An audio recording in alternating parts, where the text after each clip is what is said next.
Hey everyone, Delph here. You can check out my channels here. Today I'm going to cover my first video in a long series of Oblivion guides, covering most, if not all, the various tricks you can use to easily beat the game on the hardest difficulty. I'm a really huge fan of this game and I've been looking forward to this for a long time, and to kind of go over all the cool things you can do in it. So I'll briefly discuss what that means. The hardest difficulty simply causes enemies to take 1/6 the damage from your attacks, and enemies deal 6 times damage to you. Now, this is fairly tough to deal with and tends to require very specific strategies. So we'll start with the blade skill itself as a fairly decent example, because the damage that it can deal is quite low, and in fact the upper limit of damage we can do without a custom enchantment on our sword is also pretty low. Now, if we were to make a custom enchanted sword, the overwhelming majority of our damage would come from the enchantment itself and not the sword, so it would sort of hardly count in my mind. For that reason, I'll start with the most basic trick in Oblivion, which is staying low level. Now, if you know anything about Oblivion, especially max difficulty, you've probably heard of the so-called leveling problem. Now, a lot of people have talked extensively about this problem, but it comes down to 2 main points. The first is that leveling up basically doesn't actually make you stronger, and the second is that you aren't required to level up for most quests. In fact, you can beat most quests in the game, and even the final quest, at only level 2. Some quests will require you to sleep in beds though, so you will want to plan accordingly depending on what quests you want to complete. Either way, for most of the run we'll only be level 1 until we're required to reach level 2 for the main quest, and that way the damage from our swords will never really fall off. Additionally, we'll have to make extensive use of greater powers. These are spells you can cast for free at no mana cost, but you can only cast them once per 24-hour period in game. These are sort of analogous to dragon shouts in that way, but obviously they function slightly differently. Now, since we aren't going to be able to make use of healing spells, we will have to wait a lot anyway to recover our health in the first place, so it isn't really that much of an issue to wait for 24 hours, but keep in mind we're going to spend a lot of time hitting the wait key and waiting for 24 hours, which I kind of enjoy a little bit just because it's a possibility, but you will want to keep that in mind. Now, starting the game out, the best race for this is the Red Guard. Red Guards are really nice because they come with the Adrenaline Rush power, which boosts strength and other stats considerably. Not only will this mean that we essentially have capped out strength anytime we have this active, but it also is powerful enough to let us fight our way out of the tutorial, which is something most races can't even do in this game. Because we have the means to fight our way out of the tutorial, this is a great opportunity to do things like level up skills like heavy armor and block. These skills can be easily increased against some of the enemy goblins, as the damage they do will be quite low even on max difficulty. I recommend doing this at least a little tiny bit, as it's quite a bit of effort to level these skills once you finish the tutorial, and these are really nice skills to have access to as they'll increase your defenses considerably. Next, I'll cover class creation. For star sign, I highly recommend the Atronach, purely because it will allow us to be immune to magic when necessary, which is quite good. It prevents us from regenerating our magicka points, but that doesn't really matter as we won't be casting any spells as this character anyway. For specialization, I highly recommend combat specialization, as otherwise leveling warrior-related skills will be quite slow and difficult. Skills like blade, heavy armor, and armor are all technically combat skills, and so this is really crucial. For bonus attributes, it couldn't be more simple. Strength and endurance are the obvious choices for more carry weight and health. Now, for character class, I used a custom class I called Black Knight, for reasons that will be obvious fairly soon. The skills I recommend are armor, athletics, blade, block, and heavy armor. These are basically essential, and each of them will help make us more durable or do more damage. For my last 2 skills, I took marksman and mercantile. These are decently useful, but you could very easily swap these out for any other skills that you wish. Marksman can be used in some scenarios to pull enemies to you, or get in a little bonus damage on them before they get into melee. Mercantile is nice, since you're going to have to buy lots of repair hammers, but again, both of these are totally optional and you could swap these out for any skills you wanted. Now, Adrenaline Rush is a great power to start with, but even with it, we won't be able to kill lots of enemies after the tutorial, depending on a variety of factors. For this reason, we'll want to start by grabbing the Serpent Stone power north of Deep Scorn Hollow, which we can only use once per day, but it does paralyze opponents and deal poison damage to them. This is obviously highly useful, and will allow us to easily win a large number of fights we otherwise would not be able to win. One thing you will want to keep in mind is a conjurer that attacks you in the first day of gameplay, so you'll probably want to be in a location like the Imperial City waterfront so the guards will kill them for you. As we go, we'll also want to make sure we repair any equipment our foes drop, as we'll want to get our armor skill to at least 50 as soon as possible. The main trick I'm going to go over is the Umbra cheese. Now, there's an Ayleid ruin southwest of the Imperial City waterfront called Vindicel. One thing you may have to do is to sneak past the enemies in front of it, as there's a conjurer usually there, although every time I've done it, I've gotten lucky and it isn't a problem. Vindicel itself is predominantly full of mud crabs and rats, so it shouldn't be too much of a problem. Our goal, however, is the NPC Umbra found inside, an extremely dangerous opponent relevant to a specific quest. Umbra is way too strong for us to kill, but the AI for Umbra can be manipulated in a clever and interesting way. The first step is to make sure we drop as much of our armor and weapons as we can, so we will run as fast as possible. The next step is to make sure we have a bow and arrow. Alternatively, we could just use the basic flare spell that every character starts with if you don't want to have a bow and arrow. And then what we do is we snipe them from up above before running away as fast as we can. Make sure to save your powers though for later, as you'll need them for the second half of this trick. The goal here is to pull them all the way up to the Imperial City, which is possible, although there are plenty of things that can go wrong in this process, so you'll want to consider making a good number of save files as you go along. Now, once you've exited Vindicel, Umbra will tend to kill the enemies near the entrance, so you'll probably want to wait up just a little bit for her, but keep in mind she will kill you in one attack if you let her. Next, of course, you'll swim across the lake, which is the easiest part of the process. Reaching the shore of the Imperial City, be aware that she can sometimes get stuck on the shoreline, so you may have to reset this part several times depending on which way you approach the shore. From here, you'll want to use Adrenaline Rush, as it will give you an extra bit of speed and allow you to survive a single attack from Umbra. Your next goal is to pull her across the bridge and into the Imperial Temple District, whereupon she will be attacked by the guards.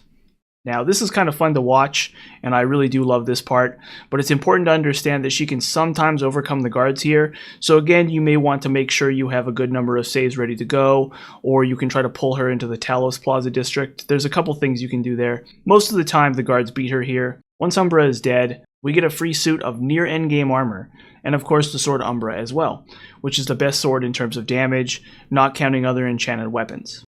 We will be able to repair the armor just fine, but to repair the sword, we'll need at least 50 armor or skill. In the meantime, we can use one of the silver swords that the Imperial Legion guards drop. Okay, so we have a shiny suit of armor, and a set of decent weapons as well. The question is where to head to next, and I've tried lots of different things. You'll be able to do the first few Fighters Guild quests just fine, but past a certain point, you'll start fighting higher level enemies that will be difficult to deal with. Same goes with most other faction quests, so we'll skip most of these for now, although you'll probably want to come back and do some of these later on. For now, we'll want to head to the only location in the game where enemies are consistently scaled across the entire questline, which is the Shivering Isles expansion. There's also a whole wide range of other good items and powers we can get our hands on here, so it's the ideal place to head.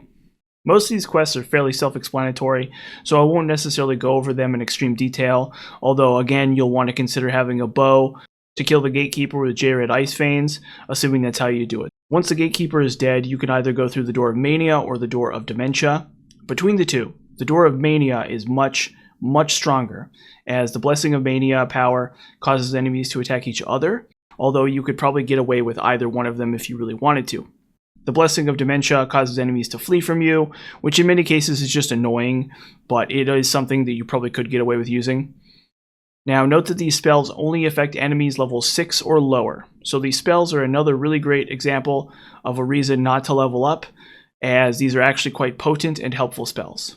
First quest in, and we've already gotten our hands on something pretty potent, so I can't complain too much about the Shivering Isles. As I already mentioned, most of the enemies across the Isle can be beaten pretty easily, assuming you're willing to break out the powers. The key exception are the Order Knights. These enemies hit fairly hard and often come in large groups, but you can use the newly acquired Blessing of Mania to get them to attack each other, which is quite fortunate. Speaking of these enemies, they can also drop Hearts of Order, which you'll want to collect to a certain extent. You'll need a good number of these for the questline itself, and they can also be used to make yourself slightly tankier as well. So these are nice items to have, although they are kind of heavy. The next key question that will come up in the questline is whether or not you want to be Duke of Mania or Duke of Dementia. The question comes down to which summons you want between a Dark Seducer or a Golden Saint. Technically, you'll get both summons over the course of the Shivering Isle questline, but you'll get a longer duration and therefore stronger version of one versus the other.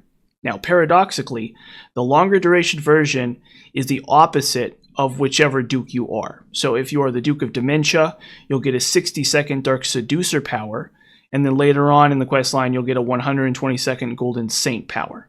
Between the two, as far as I know, Golden Saints are stronger, as they are tankier and have properties like spell reflection, but the choice probably doesn't really matter too much. I went with Duke of Dementia, of course, not just for the longer duration Golden Saint power, but also because it's thematically appropriate for my Black Knight character class. The quest itself is fairly easy, and the Dark Seducers are nicely vulnerable to spells like Blessing of Mania. However, despite giving you access to a summon, you don't want to turn this quest in yet to become the Duke of Dementia. First, we'll want to head back to Cyrodiil to tie up some loose ends, because advancing past that point in the questline will cause the Grey March to take back the Fringe, temporarily preventing us from reaching Cyrodiil, and there's a power here that makes the next quest much easier.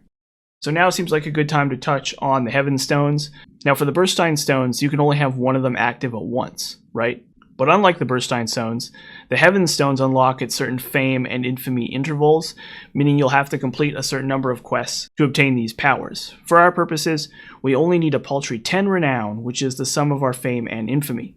Obviously, there are plenty of good choices for quests, including any of the major factions such as the Fighters Guild and Mages Guild, both of which are good sources of fame points. I opted firstly to do some Fighters Guild and Arena quests, as now that we are a little bit stronger, we can easily complete some of these. Now beware a little bit of the Fighters Guild quests, as some of them can award you with 0 fame points if you complete them wrong, so you'll want to understand how those quests work and how the fame points are distributed on those quests. Even if we do the Fighters Guild quests, we still probably don't want to go too far in that quest line, as we'll start encountering strangely scaled enemies such as ogres. It is actually totally possible to complete that quest line with this character level 1, but it will involve some frustrating and cheesy moments, so I don't really recommend trying it. Similar story with the arena battles. Mostly I did these because they're quick and easy, but there does come a point where the opponents will get strong enough that it's not really feasible to beat them with this character. The first handful of fights are pretty easy though, assuming of course that you use the paralysis power to prevent them from drinking their potion midway through the fight. I don't personally recommend bothering with the main quest, at least not yet, but you can also bring the Amulet of Kings to Joffrey for 1 easy fame point. Regardless of which quest you do, once you have your 10 fame points, it's time to locate the Jones Stone north of Skingrad. This stone will grant you a power that grants you invisibility for a whopping 120 seconds once per day. A great tool allowing you to skip vast segments of various dungeons. Now, if you need more invisibility, you can also buy invisibility potions from various potion vendors, including in most of the guild halls. Back to the Shivering Isles, invisibility is a nice trick for Zedefin. The first half of Zedefin is fairly straightforward, featuring a small group of Order Knights. But about halfway through, you'll encounter an Order Obelisk, which will just infinitely pump out Order Knights. I tend to beat these by ignoring the enemies and just putting Hearts of Order into the obelisks, but even after you've done that, you'll still have to deal with the Zedefin escape sequence.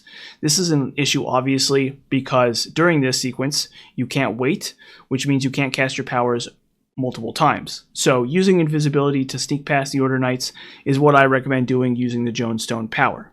Now the Jonestone power won't be able to get you through the entire second half of this dungeon, but you should be able to get through the rest of the dungeon using invisibility potions and or chugging health potions. I didn't use any invisibility potions, I just chugged health potions and it was fine.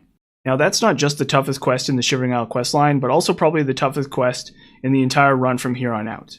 The rest of the Shivering Isles quests are fairly by the numbers. The next crucial one is rebuilding the Gatekeeper, which will provide you with a wide variety of greater powers, all of which can be quite potent. When you select the components for the Gatekeeper, each of these will correspond to a greater power that you can gain access to, but only one at a time. These can be accessed and changed out simply by interacting with the Gatekeeper after he's back to life, but you can't change the parts out after he's been brought back to life. All of these are pretty good, but extra weapon skills such as Blade or Blunt are probably the strongest overall, assuming your weapon skill isn't yet at 100, as each additional point of weapon skill increases damage fairly dramatically. The other option would be 100 bonus health, effectively doubling your health pool at this point. And of course, Reflect Spell and Reflect Damage maybe have some uses, but in my opinion, these are less useful than they seem. I would stick to either 100 bonus health or whatever weapon skill you're gaining. Additionally, for resurrecting the Gatekeeper, you also get access to the Flesh Atronach power. This is a very good summon since it lasts 120 seconds and also does exceptional damage. Not something I had to use all the time, but a nice get out of jail free card in lots of scenarios because the Flesh Atronach hits quite hard. The next quest of note is the Golden Saint quest. The first thing about this quest is it could actually be used to get a higher level weapon if you wanted it to. At some point, the Golden Saints helping you get turned to stone, during which there's a brief window in which you can loot them. This is obviously unnecessary for a character with the Umber Sword, but if you don't yet have the 50 repair to repair the Umber Sword, this would be a good upgrade from your Silver Sword. Next is, of course, the Summon Golden Saint power, which is given to you as a reward for this quest. Like the Flesh Atronak, this is a decent summon. It does less damage, but tends to be more durable. Although keep in mind you can't have more than one summon at once, including summons from conjuration spells as well as powers. So keep in mind you can't have the Flesh Atronak and the Golden Saint summoned at the same time. Now, finishing off the Shivering Isles questline, there's a quest where you'll be tasked with remaking the Staff of Sheogorath. One of those quests has you fighting a ghost version of yourself. The opponent for this quest, yourself, is insanely difficult to kill. It's literally just you, but 6 times stronger, so it's essentially impossible to beat. However, there's a neat little trick you can pull with this quest. What you can do is you can summon a Flesh Atronak or Golden Saint, and then you can become invisible with the Jonestone power, and the enemy will just kind of stand there and get beaten down by the Flesh Atronak or the Golden Saint until they die. So that's a quest that would have been insurmountable without the combination of Flesh Atronak or Golden Saint and the Jonestone power. That's the only quest that requires both invisibility and a greater power like a summon, but it's a great example of how you can cheese the game using those two things. Afterwards, you get your hands on the Staff of Sheogorath. This is another great tool since it freezes enemies in an area, although they can't be damaged or attacked while it's active.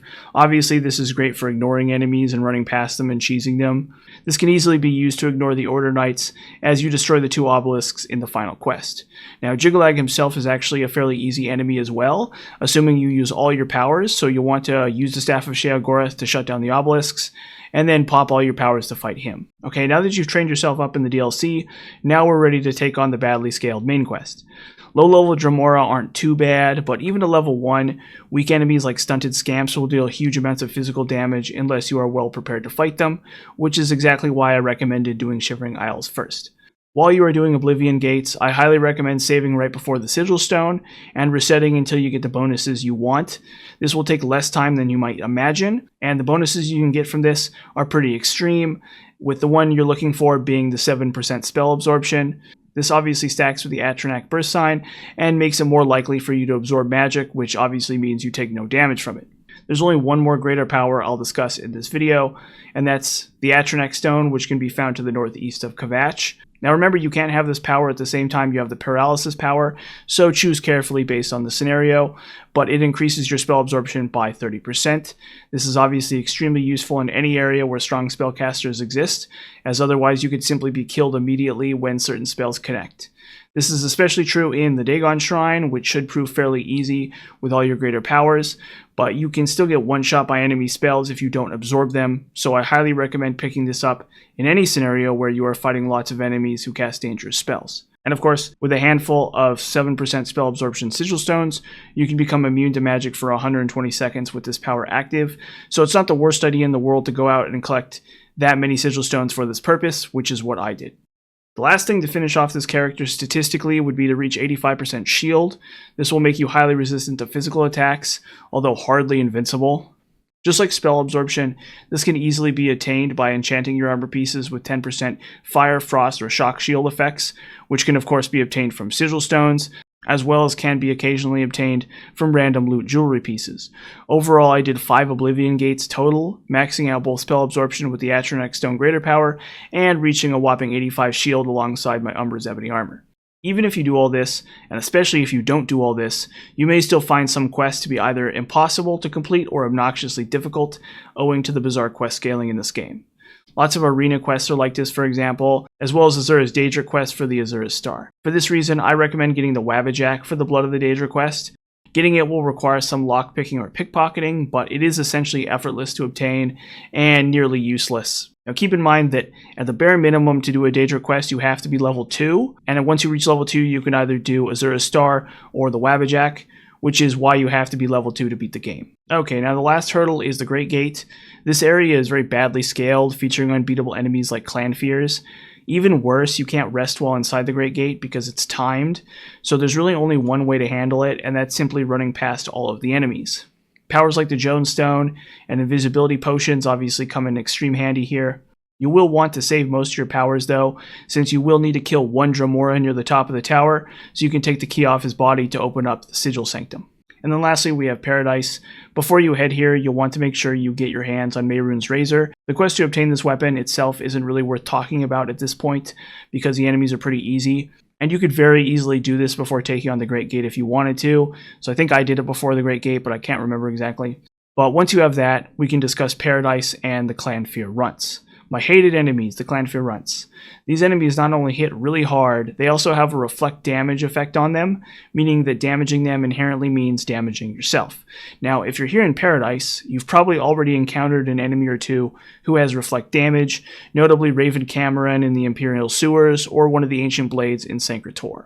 Most of these enemies aren't too tough to deal with, assuming your skills are relatively well trained and you make clever use of your powers. For Clan Fear Runts, however, that's really not so much the case, as these enemies hit extremely hard and also have high health and a large amount of damage reflection.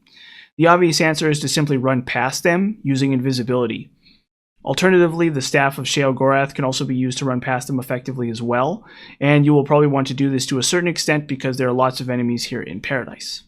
However, it is in fact possible to kill these Clan Fear Runts. The main trick is to not use Umbra, but rather to use a weapon that deals shock damage, which most Daedra are naturally weak to. And a solid 15-point shock enchantment can also be obtained from Sigil Stones. Now, most Sigil Stone enchantments are only 5 points of damage, 5 points of fire damage, 5 points of frost damage, or 5 points of shock damage. But for whatever reason, there's also a 15-point one in the Sigil Stone pool at level 1 and 2. So what you want to do is just slap this enchantment on an iron longsword or another low damage weapon, and then buff up with Adrenaline Rush and the bonus health from the Gatekeeper, and then use the paralyzed power alongside a summon, and then just let the shock damage do its work. This is a great illustration of the limits of the blade skill, but also a great illustration of how you can work around it as well. But the bottom line is that physical damage, at least melee physical damage like blade, blunt, and unarmed, are not very strong just because of reflect damage and how reflect damage is kind of a broken mechanic whenever enemies have it. Now that's a great segue into the final boss, Mankar Cameron. This guy is a real pain, having extreme resilience to magic and a ton of reflect damage as well, and he is supported by his children who are quite dangerous themselves. So the sad and simple truth is that you'll want to kill him by using Mehrunes' Razor, which is a blade that has a small chance to just instantly kill any opponent.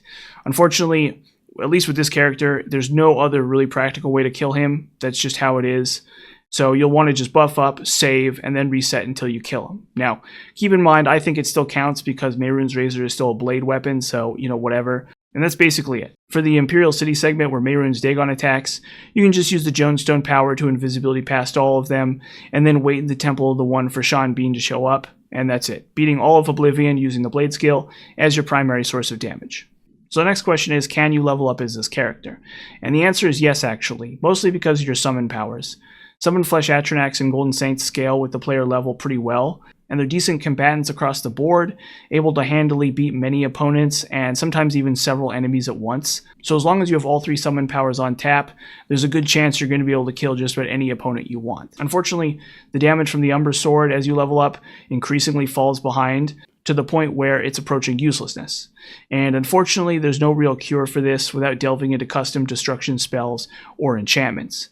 Even with maxed out defenses, you're still kind of vulnerable to enemies, and a Sigil Stone enchantment, even on an endgame weapon such as a Daedric Claymore, does pathetic damage. Even so, the fact it's kind of possible at all for this character to work is fairly impressive in and of itself.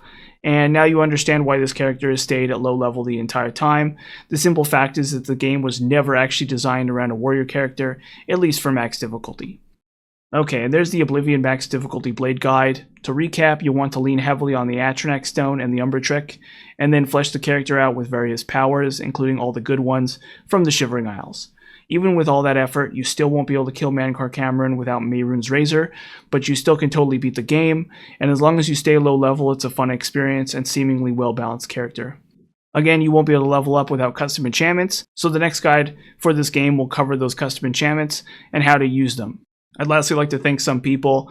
Firstly, the guy on GameFAQs who came up with the Umbra Trick, as well as some other YouTubers who've done a lot of work already talking about Oblivion and max difficulty Oblivion.